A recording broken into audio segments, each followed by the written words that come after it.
if you think you can communicate efficiently, manage your resources, and recover all of the stolen art before it's too late, then you're definitely going to want to check out the Art Project. Let's take a look at how this game plays. In this game, players are working together to collect all of the stolen art pieces in order to win the game. Each round, each player will draw 2 cards and secretly look at them. They need to communicate with each other about what is on their cards and what they might need in order to pay the cost that is at the top, if any. Some cards do not have a cost associated with them, and kind of warn players about where agents might go out or let them know what kind of rewards they might get, but they are not allowed to show each other their exact cards or say exactly what is on them. So they have to try and find a way to communicate without being too specific. So they will pick one of their 2 cards to play and then put it in a gathered clue area. If at any point there are 3 cards in the clue area that all have the same symbol, they will wipe out of the area and a art piece will go on that area for players to hopefully collect. After playing mission cards, players will decide if they want to move. They will be able to spend fuel if they have any to move, or potentially spend hearts if they do not have enough of the fuel resource, or they can choose not to move. Then players will decide to fight the hand agents that are at their location. Players will roll their own die, and each player will roll if they are together at a location, and they will also be able to roll any allied dice that they have as well.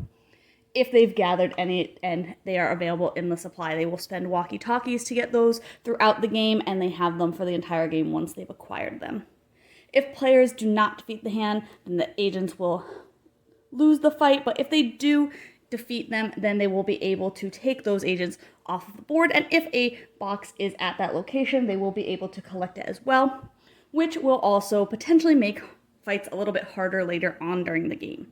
If at the end of a round there is a location that has 5 or more agents at it, they all come off the board and that city becomes lost and players can no longer go to or through it.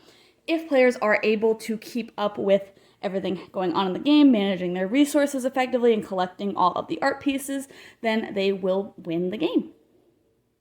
Overall, I thought that this was a pretty fun game.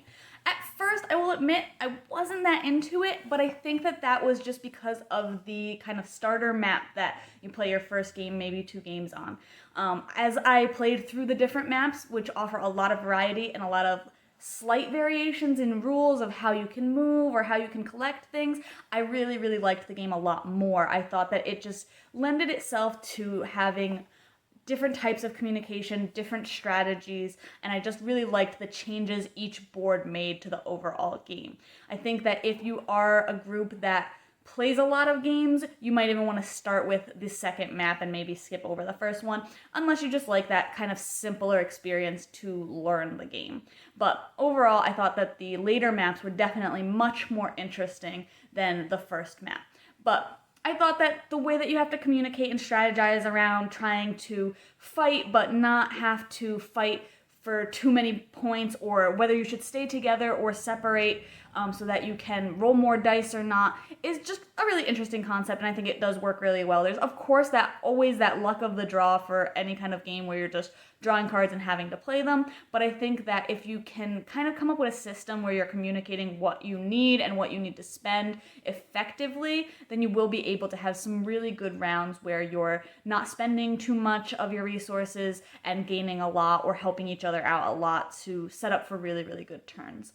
Again, I think there's a lot of variety in the game with all of those different maps, so if you want a game that you can kind of go back to a lot because it's a little bit different every time, then this is definitely worth checking out. You can see my full thoughts on the blog today.